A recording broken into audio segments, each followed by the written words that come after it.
Alright, so it's been a while since we actually had a real workout session, so that's exactly what we're going to be doing. First off, we're starting with a pull day. This is going to be a workout building mass, building lean quality muscle. So we're going to be starting with a kind of upright row variation. You're going to grab the ropes in between your hands, and you're going to pull it up to your chest, having your elbows flare out, contracting the back muscles.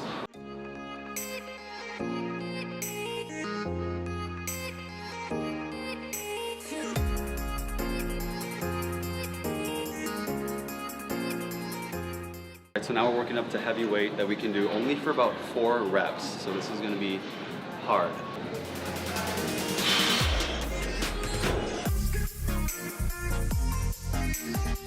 Alright, so next exercise is going to be pull-ups. Our target rep range is going to be 5 reps, so if you need to use assists, that's okay as long as you're hitting that 5. If your body weight isn't enough, you can add weight like I'm going to do. So 5 reps, pull-ups, 5 sets.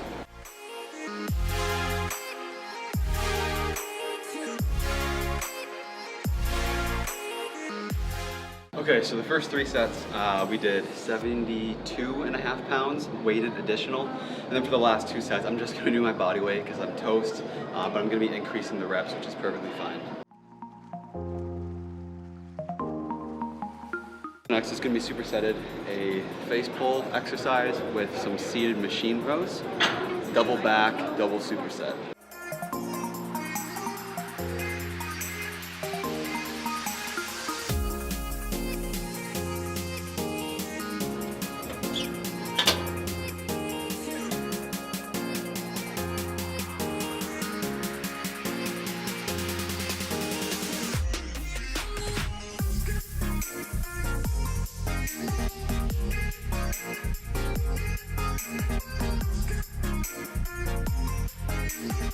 Alright, so the final superset, the final exercise is going to be, what is it again? Rope bicep curls, supersetted with some back extensions. So we're isolating the biceps and then targeting the lower back to strengthen that, to even out the upper body development we've been working on earlier this workout.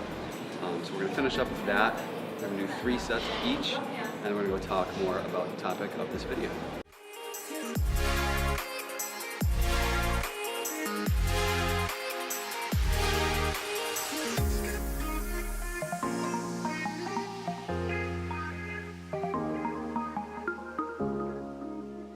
For this one, you want to make sure that you want to try and count to 3 on the negative of the rep. So as you're lowering down, counting to 3. 1, 2, 3. No, that's the going up. So you're going to come down, count to 3. 1, 2, 3. Good. And you're going to do 12 reps total. Welcome to the video. Hi. So if you guys are watching on the day that I upload, it is Saturday, and I'm going to be uploading my videos. I'm kind of playing around with the schedule. Okay. I'm leaving. For the past couple weeks, I have been uploading on Friday evenings, but I think we're just going to try and shift it, play with the upload time a little bit, and for at least for the next few videos, change it to Saturday evenings at 8 p.m., at least for my time. So with that out of the way, welcome to the video. My name is Ben Martin. I'm a photographer, videographer, and American Ninja Warrior. Today, we're going to be talking about bulking and how to do it right, how to do it wrong, and kind of the different intricacies that come along with that topic. Now, by no means am I the very first person or YouTuber to talk about this subject. This has been discussed many times over, and there have been a lot of interesting techniques and ways to go about bulking and weight gain. So basically how we're going to be breaking it down is we're going to be talking about the 2 main categories and main ways to try bulking, which is dirty bulking and lean bulking. Obviously, if you're going to try and gain weight, you can fall anywhere in between, and there are a lot of different strategies that lie in between those 2, but those are kind of the base starting points that I want to talk about today. Before we begin on each subject, I'm going to be talking about the 3 kind of aspects to weight manipulation, whether you're gaining or losing weight. The first aspect is diet and nutrition. Secondly, we're going to be talking about training, how you schedule your routines and what kind of training to be doing. And then thirdly is going to be recovery and rest. Now that we have this video kind of mapped out, we can begin talking about dirty bulking, which is first up. Well, exactly what you would think it is. So how do you go about dirty bulking? You basically just eat and eat and eat and eat and train yourself to death. This is not a method that I would recommend for you guys. It's one, it's inefficient. Two, it doesn't last very long as far as results, as positive results. You're gonna get a lot of results over time. You're just not gonna like all of them. So first up on our list of subtopics within dirty bulking, we're going to be talking about diet and nutrition. What does it look like for this goal, for this purpose and way of going about bulking? For the diet portion of it, you're basically going to be consuming a lot of food.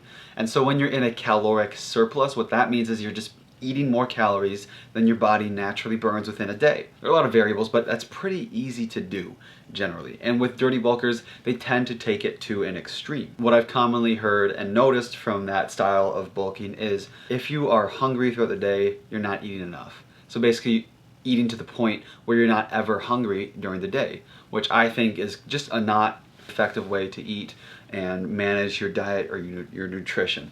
A lot of times with dirty bulking also, since you're not worried about putting on lean mass, you're just focused on putting on pounds. It tends to come from pretty unhealthy food sources that have been processed, are refined, and don't actually have a lot of nutritional value. We're just on the first aspect of the three, and it already sounds like it's a horrible option. So why would you do this? The style of bulking is geared mostly towards those who are looking to purely put on strength for the short term, and those who plan on cutting back later. So wanting to gain weight in the short term and then plan on cutting down more intensively in the future. So regardless of whatever reason you would want to do this, it's going to be pretty pointless in the long run. With training, typically one would go about hitting bench press, squats, deadlifts pretty much exclusively 7 days a week. And that's because a lot of the athletes who fall under the dirty bulking category get under the mindset of I'm eating plenty of food, so the extra nutrients that I'm putting in my body, it's going to make up for a pretty crappy rest and recovery schedule. This is a very, very bad choice. So with training, things tend to be pretty unbalanced. And that leads me directly into the third portion of bulking, which is going to be the rest and recovery. So if you are overtraining and you're eating very poor foods, that's already going to set you up for failure in the gym and for your result. Like I said, recovery isn't really a huge priority in this style, but with rest, it can usually go either way. So a lot of times I've heard of people, resting and prioritizing their sleep, spending like 10 to 12 hours a night sleeping, which is a bit on one side of the extreme. And then on the other side of the extreme, I've heard of people who just get like 3 to 4 hours of sleep a night, which either way, that's not very healthy and it's really unbalanced. And that's exactly what we're looking for in an effective diet slash fitness goal, is to have balance, especially in incorporating it with your life. So if you're not going to be resting and recovering the appropriate amount of times, you're looking to get injured in the gym and you're looking to have really inconsistent, crappy results that you're not going to be happy with. All right, so we have those three kind of areas of weight manipulation covered. So we're going to be talking about some of the effects that this style will have on your body and on just how you feel in general. So strength, like I said before, the main goal of this approach is to gain strength usually, and you might hit a new bench PR because you've been training bench so frequently and you've been having the calories, just the pure calories, to fuel short-term growth, so you might hit a new PR. But don't expect to continue seeing that growth, especially at that same level. Now, regardless of what diet you have, you're not going to see strength gains at a level like this. It's going to be more like whoop, whoop, go down a little bit. It's pretty all over the place, but if you're going to be doing this style of eating and bulking, expect your results to be even less consistent. Now, so physique-wise, I feel like I don't really have to say this, but you're not going to be looking great. You're not going to be looking lean.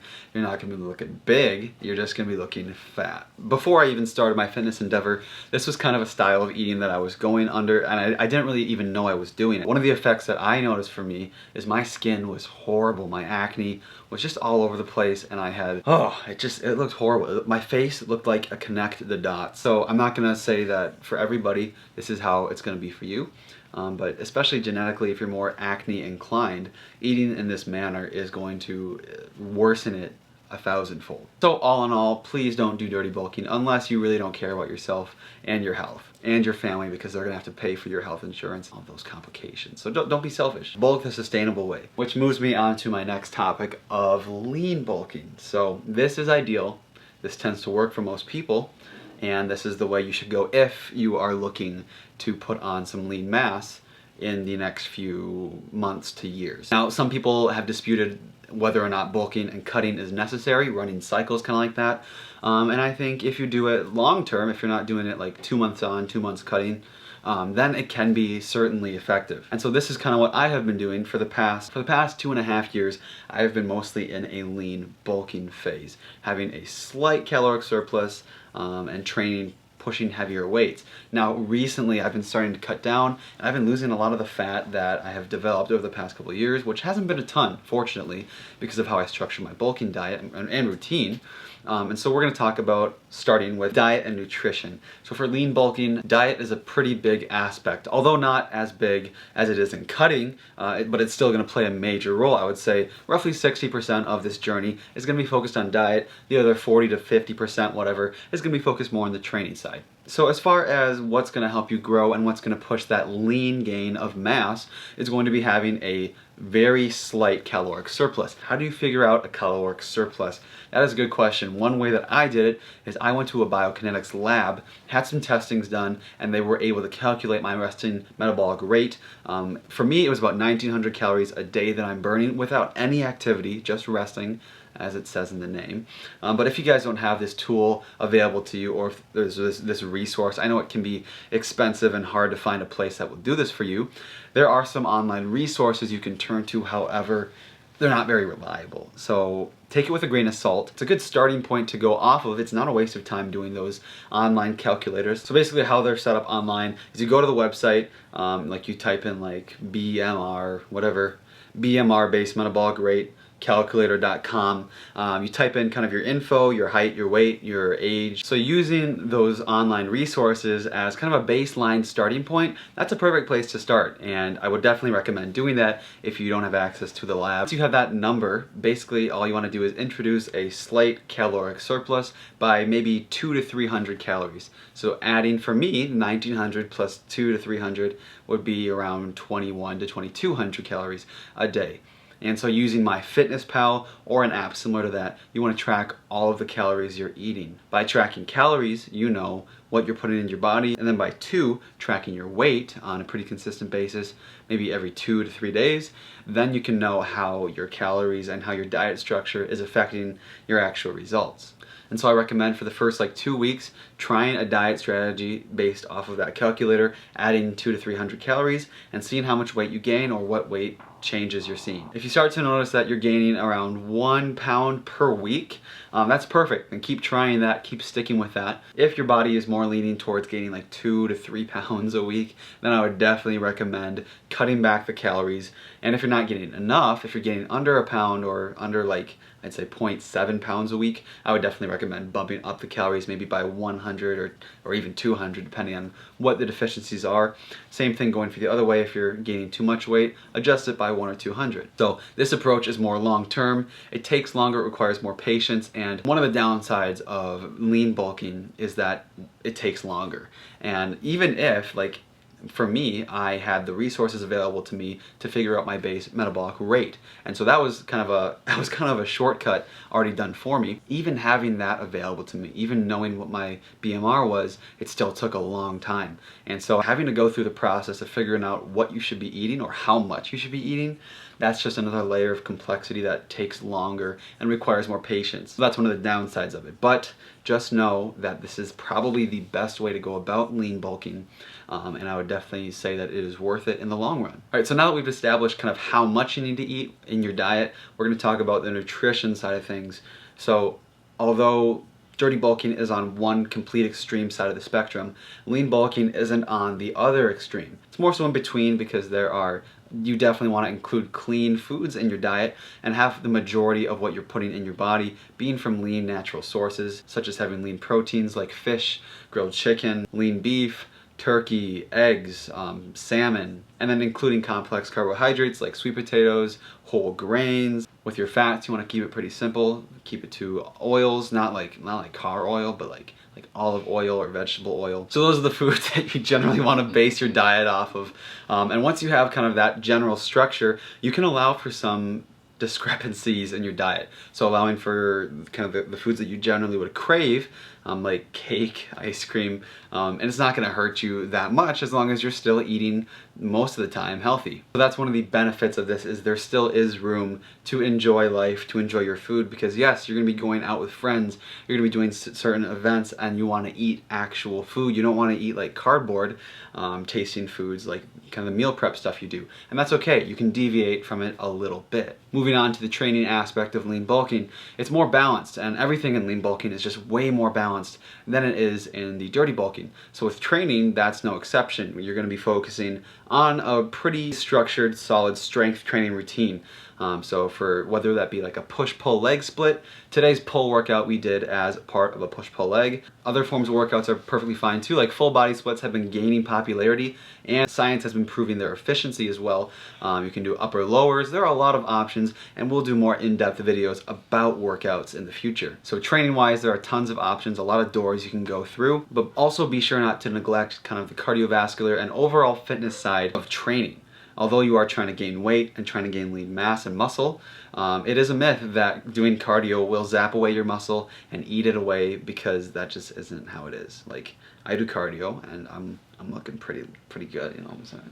So I would recommend doing kind of high intensity interval training or steady state cardio 1 to 3 times a week. Anything in between that, you'd probably be fine. And it would be good for your cardiovascular health, your respiratory system, just a lot of stuff. You'll be seeing a lot of improvements in the gym. So be sure not to neglect any side of your training and have a well-balanced, well-rounded routine, even if your goals are pretty narrow. And the last topic within lean bulking is gonna be the rest and recovery side of it. So for athletes, it's recommended that you get 8 to 9 hours of sleep a night. Even 10 is great. The bare minimum that you can probably get away with is 7 hours, which is what I've been doing for the past few weeks, and it's fine. Although I would definitely recommend, if you can get a few more hours, it's best to do that, and it's going to further enhance your results and how your body responds to your training. Being sure to include at least 1 rest day per week is going to be essential. Now, during those rest days, you can have them be active rest days where you're doing more kind of like leisurely activities like walking, swimming, yoga, other things like, oh, that reminds me. You don't have to be cooped up sitting in bed all day for your rest days, even though that does sound pretty great to most people.